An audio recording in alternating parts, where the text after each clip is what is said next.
Cut off మార్కులు దాటిన దివ్యాంగులను general కేటగిరీలోకి ఎందుకు చేర్చరు?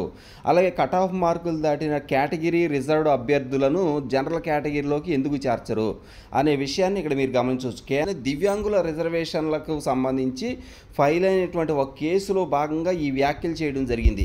దివ్యాంగుల రిజర్వేషన్ల అమల్లో జరుగుతున్న వివక్షపై సర్వోన్నత న్యాయస్థానం తీవ్ర ఆందోళన వ్యక్తం చేసింది. విద్యా ఉద్యోగ ప్రవేశాలకు సంబంధించి అన్రిజర్వ్డ్ కట్ ఆఫ్ మార్కు దాటిన ప్రతిభావంతులైన దివ్యాంగులను జనరల్ కేటగిరీ విభాగంలో చేర్చకుండా వారిని రిజర్వ్డ్ కేటగిరీ అభ్యర్థులుగా పరిగణించడాన్ని తప్పుపట్టింది.